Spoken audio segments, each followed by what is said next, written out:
I'm Kimberly Berg, clinical exercise physiologist in the Rebel Fit Club, the training center for people with Parkinson's. Today I'm going to be talking to you about the iliopsoas or the hip flexors. And Bones Malone here is going to help me show you all of the anatomical connections here. So this hip flexor muscle, there's one on each side, and it attaches way up here on the lumbar spine, right at about L1, T12, and then it goes all the way down, crosses in front of the pelvis, and then attaches to the lesser trochanter of the femur. So when this gets tight, it creates this forward posture, so that creates a lot of low back problems. It anteriorly rotates your pelvis forward, and it raises havoc with the femur and how that nests in the socket or the acetabulum. So all of these systems have to work together. You can be tight on just one side or the other, and then that creates other problems with alignment. So we want to make sure that this muscle is in a prime condition to be able to do the function that it's supposed to and not pull you out of alignment. And we know with Parkinson's, this muscle gets very tight and it's hard to release. So typically people will try to stretch out the psoas and you get some temporary relief, but you don't really get that long-term relief.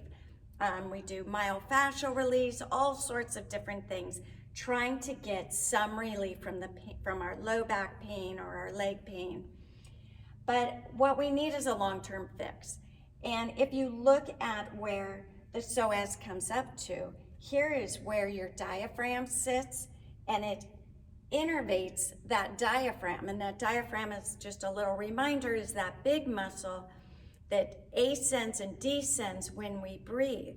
So a tight psoas also affects our breathing, and our breathing also affects the psoas. So it's kind of this back and forth problem. So to get the long-term effect, we have to be able to breathe correctly. And again, with Parkinson's, but just life in general, causes us sometimes to create this shallow breathing where we're not really getting into the lower lobes of our lungs and really getting that good diaphragmatic breath. And so that's where that slow, nice, full breaths are really important.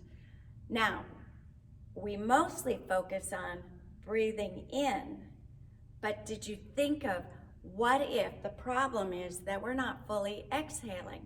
And a lot of people aren't able to. And when you're mostly breathing in, you get this big rib flare, and that creates more problems with your neck and your back.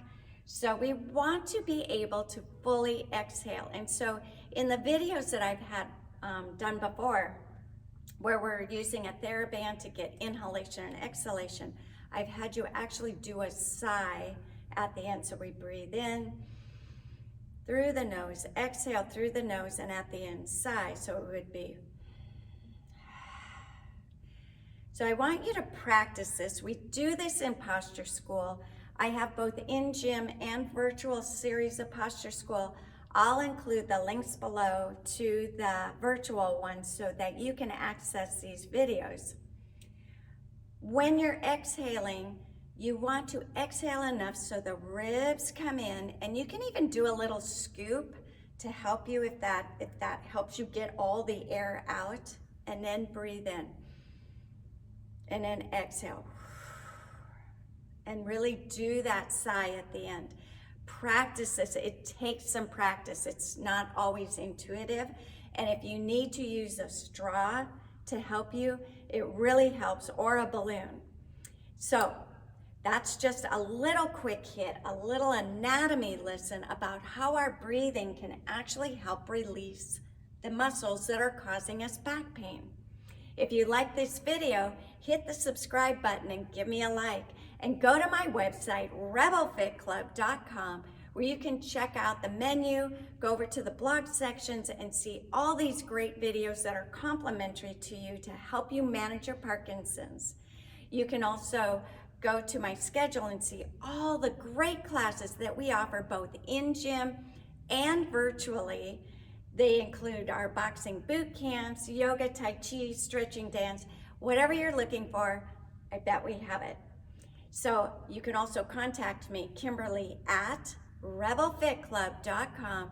I'm happy to get back to you and talk to you personally about your journey with Parkinson's, and I will explain how our programming can help, whether it's one-on-one personal coaching or the great classes that we have with lots of other people who have Parkinson's and understand what you're going through. Never lose hope and go forth and conquer.